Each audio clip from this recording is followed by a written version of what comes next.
Welcome back to Beyond Well. This is a program for people who want to learn more about our interior lives. And we are so happy to have the continued support of Active Recovery TMS. Active Recovery TMS is hands down one of the most caring, connected mental health offerings in the Pacific Northwest, with ketamine-assisted treatment, therapy, and transcranial magnetic stimulation. There is no reason for you to be suffering from depression. You can find an office near you, and Active Recovery is soon to be expanding into Seattle. This month, we have been doing something that I have totally been loving. I'm so passionate about it. We're talking with women about steps, big and small, that they took. Hold on. We're talking with women about steps they took, big and small, to find meaning and purpose at midlife. And we all know how well our values match our lifestyle has a huge impact on our mental health.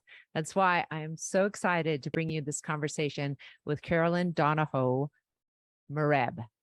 Correct? I got it right. Carolyn, it's so wonderful to speak with you. Thank you for joining us. Thank you for having me. Appreciate it. One of the reasons that this has been so fun for me is that I have specifically tried not to talk to celebrities or people with big trust funds whose lives are really easy. I've tried to talk to regular women who have regular jobs and complicated lives, as we all do, about how they're navigating this stage. So thank you for reaching out to me. Yes, I think I fit the bill on all those counts. You ran a marketing agency for some time while you were in your early 30s. Is that right? That's right. I did. I had a marketing firm. I did a lot of PR. I've worked in high tech for many, many years. I did a decade working with Apple. So I had a pretty awesome career. And then I stopped it for a while because I suddenly had one child, and then I suddenly had 4 children because I had a set of triplets. Talk about how that changes the goals, the dreams, and the hopes of a woman once she is tied down with 4 children. It's just like it all came to a screeching halt. And then this other thing started the next day, and the other thing being having a huge family. That really happened almost in an instant. And so I was going to take a teeny bit of time off a little bit after I'd had my first one. And as I was getting ready to have my second one, and then I found out it was 3. And then I said, well, obviously I can't be working and doing that. Although I have to say I did work some, even when they were babies. I would put them up to nap, and then I would go and work, and then they would get up from their nap, and I would stop working, and I did that all day long. So that's how I managed that. Did you end up feeling some of the isolation and loneliness in those years raising your kids that maybe led to the fact that you started using substances to cope? Yeah, I mean, I think what happened was, I think I used them quite a bit when I was young, like in, let's say, high school, college years. And then I was kind of really into my career. And then I had all these kids. And when I got a moment to myself, well, it just seemed like it was a good thing to pull out that bottle of wine, more and more regularly. And so I think it was literally getting a tiny bit of a break from all the parenting that I was doing, gave me time to delve into my next passion, which unfortunately was drinking. It's really interesting because there's actually now in recovery centers, there's a name for this phenomenon, which is the mommy wine culture, right? It is how women cope. Yeah. It's an acceptable form of being able to relax. It's something that starts out as a favor to yourself, a way to finally get out of the stress. And then sadly, in too many cases, it gets super, super complicated. So talk about how it became complicated for you.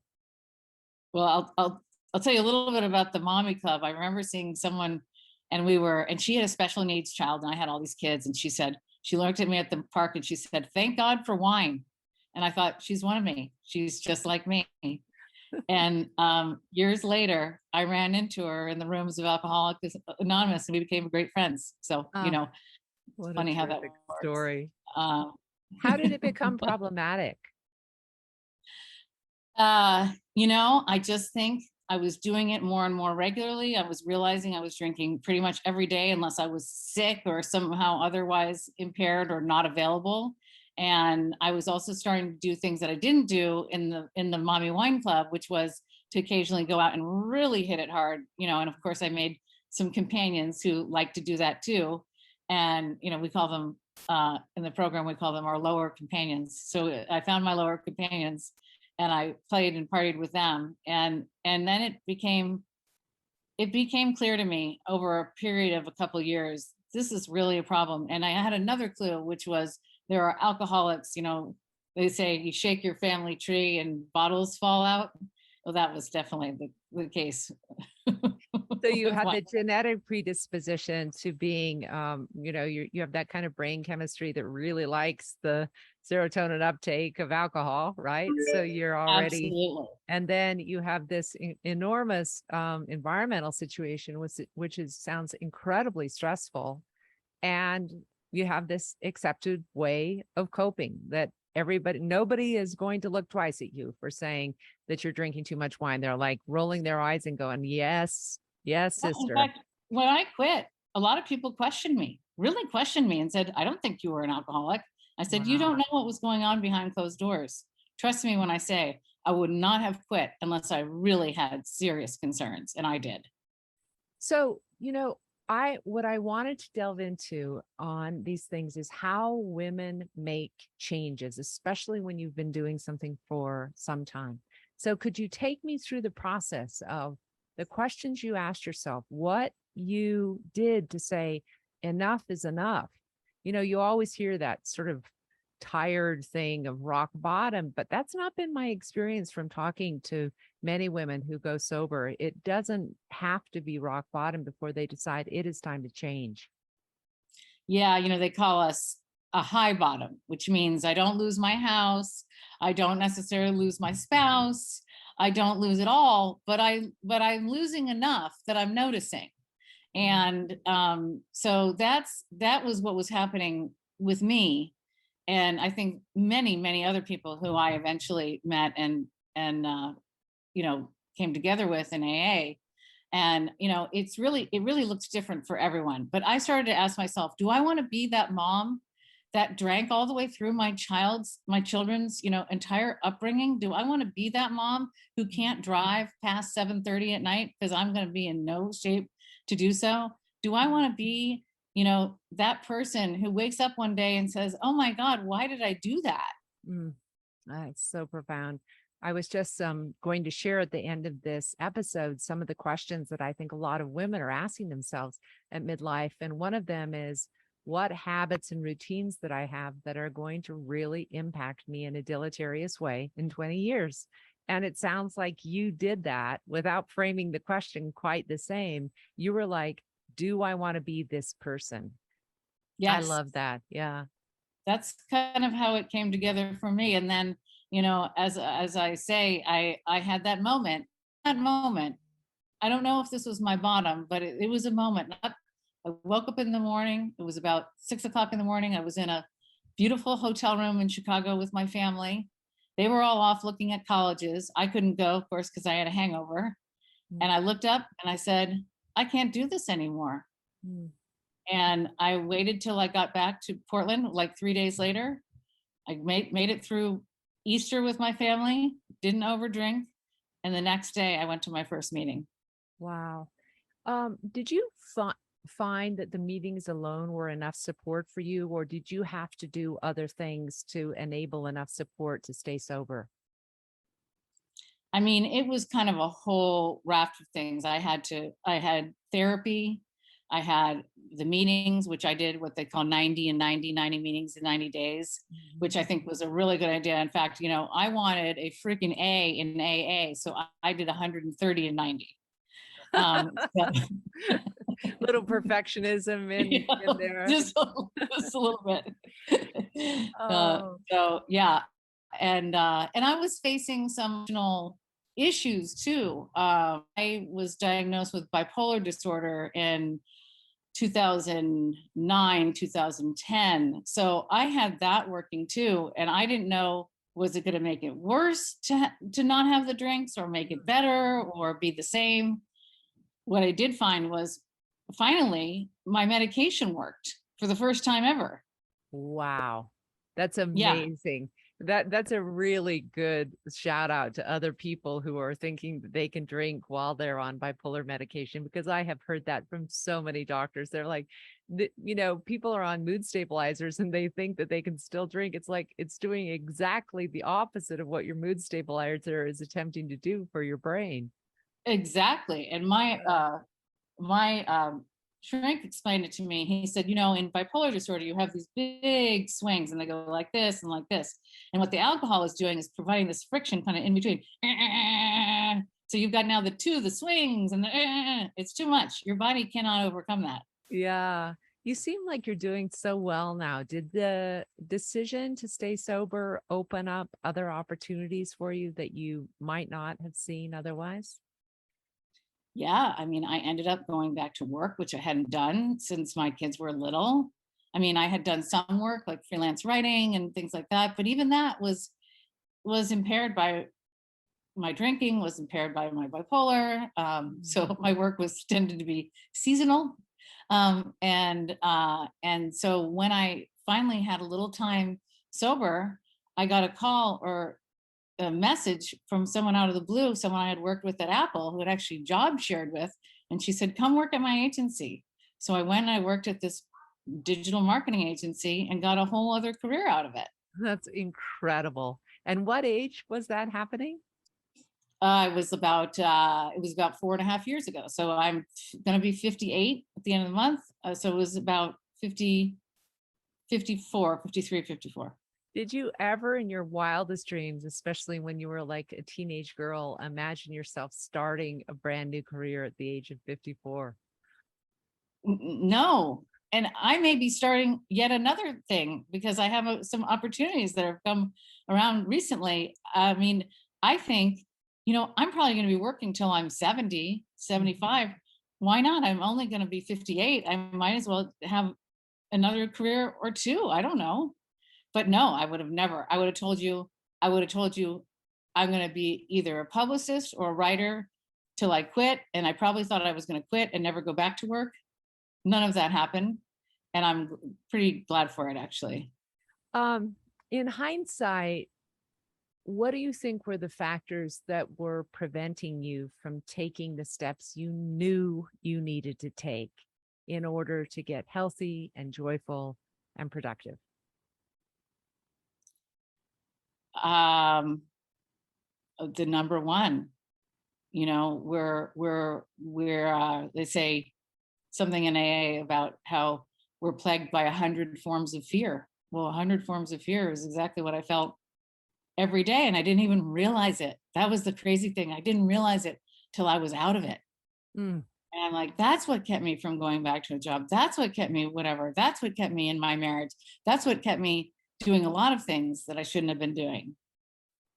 So yeah, breaking out of that was key.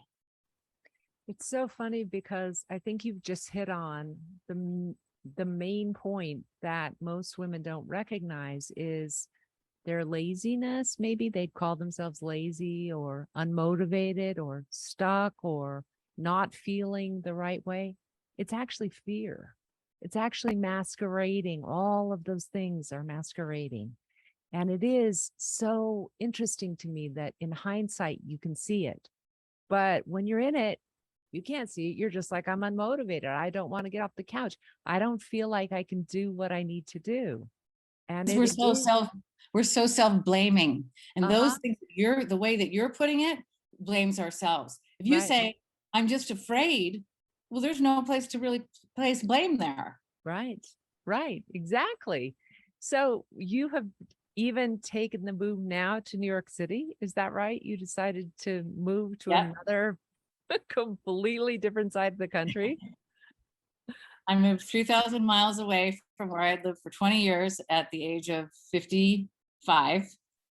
And I just, I did it kind of on a whim. I'm not going to lie. I was with my triplets for their birthday in New York. We all gathered. They were in college. and we all gathered, and I was flying home, and I'm like, why am I flying back to Portland? I don't need to be here anymore. This is where I raised my kids, and it was a fantastic place to raise my kids. But I'm from the East Coast. My family is back there. My brother's in New York. One of my kids was already here. Now two of them are here. And it was like, you know what?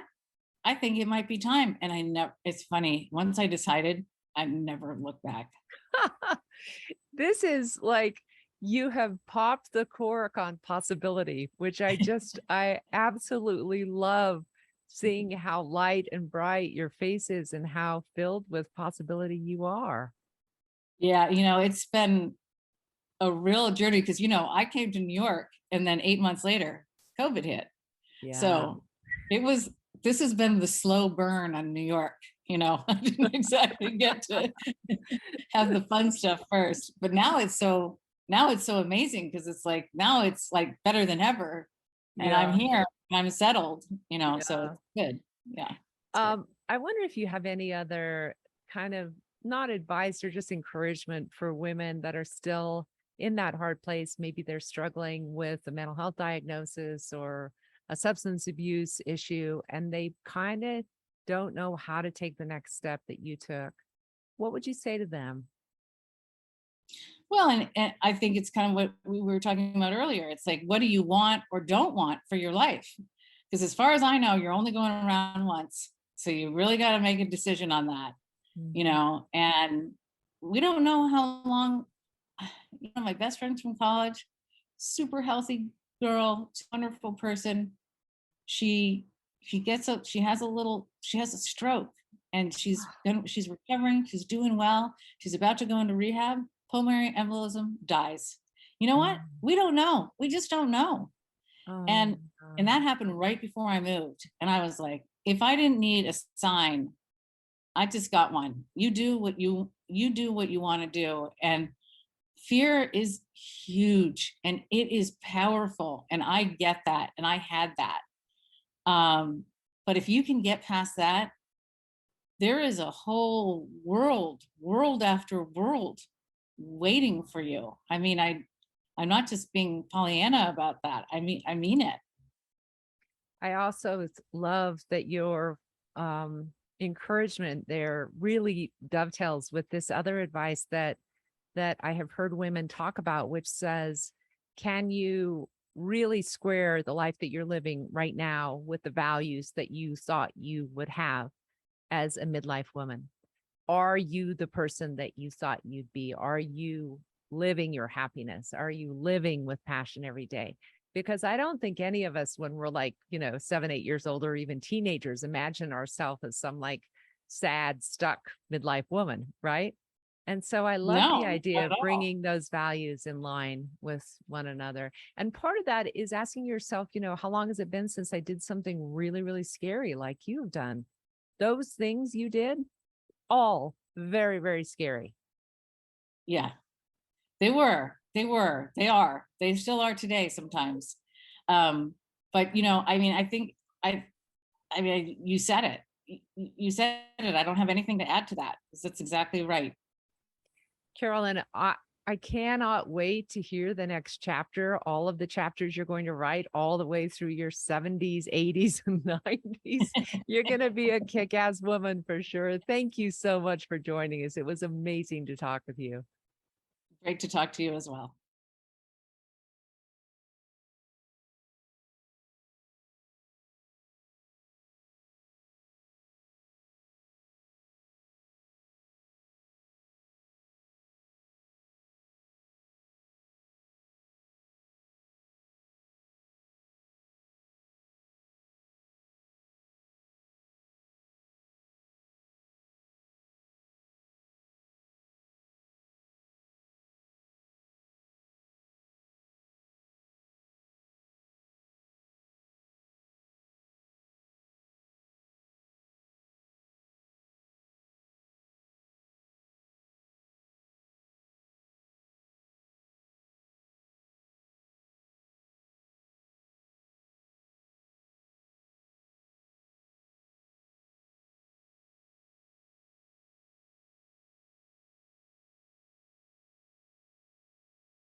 you.